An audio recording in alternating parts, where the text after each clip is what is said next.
Hello children, how are you all? I hope you all are doing really good. So children, in GK today we are going to start our next chapter, which is scientific terms. So let's start the chapter.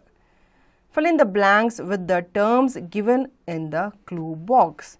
बच्चों यहाँ पे आपको कुछ clues दिए गए हैं, clue box से आपको ढूंढना है उस वर्ड को जो उस क्लू से रिलेटेड है, ठीक है. Now first, it is an imaginary straight line around which the earth spin like a top. यहाँ पे पूछा गया है कि एक इमेजिनरी स्ट्रेट लाइन है जिसमें हमारी जो अर्थ होती है वो स्पिन करती है एक टॉप की तरह, ठीक है. तो उसका आंसर क्या है, उसे एक्सिस कहा जाता है, ठीक है. एक एक्सिस पे हमारी जो अर्थ है वो क्या करती है, स्पिन करती है. Second, the spinning of the earth on its axis which causes day and night. अब जो एक्सिस पे अर्थ स्पिन करती है और वो डे एंड नाइट को क्रिएट करती है तो उसे क्या कहा जाता है, उसे रोटेशन कहा जाता है.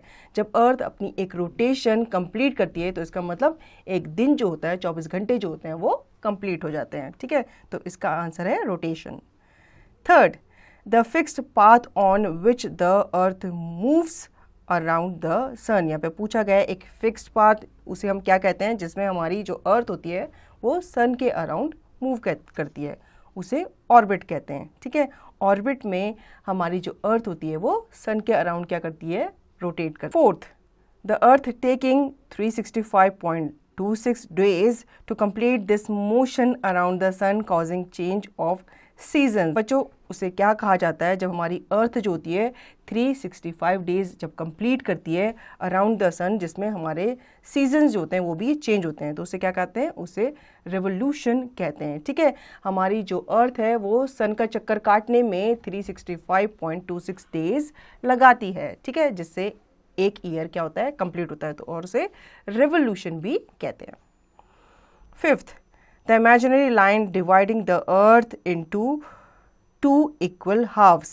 अब वो imaginary line, क्योंकि लाइन तो हमें प्रॉपर नहीं दिखती, तो हम ये सोचते हैं कि imaginary line हमारी अर्थ क्या है, राउंड है, तो उसको बीच में से हाफ किया गया है. imaginary हाफ, उस लाइन को क्या कहा जाता है, उस लाइन को इक्वेटर कहा गया है, ठीक है, जो इक्वली दोनों पार्ट्स को क्या कर रही है, डिवाइड कर रही है, अपर हाफ को और सेकेंड हाफ को, किसके, हमारी अर्थ के, तो उसे इक्वेटर कहा जाता है. Sixth, the imaginary horizontal line which runs parallel to the equator. अब इक्वेटर तो ऐसे है और उसमें एक हॉरिजेंटल लाइन है, तो उस लाइन को क्या कहा जाता है, उस लाइन को लैटिट्यूड कहा जाता है, ठीक है, जो हॉरिजेंटली हमारी अर्थ को क्या करती है, डिवाइड करती है टू पार्ट्स में. Seventh, these are vertical lines running from the north pole to south pole. अब ये जो लाइन है इससे ये क्या करती है, साउथ पोल से, नॉर्थ पोल से साउथ पोल की तरफ क्या करती है, रन करती है. इस लाइन को हम लॉन्गिट्यूड कहते हैं, ठीक है, क्योंकि लाइन का तो हमें पता है, उस लाइन को लैटिट्यूड कहा जाता है, लेकिन वो जो लाइन ऊपर से नीचे की तरफ रन कर रही होती है उसे हम लॉन्गिट्यूड कहते हैं, जो हॉरिजेंटली हमारी अर्थ को टू हाफ्स में डिवाइड करती है. So children, I hope you understood the chapter. Now revise the chapter and practice the chapter yourself.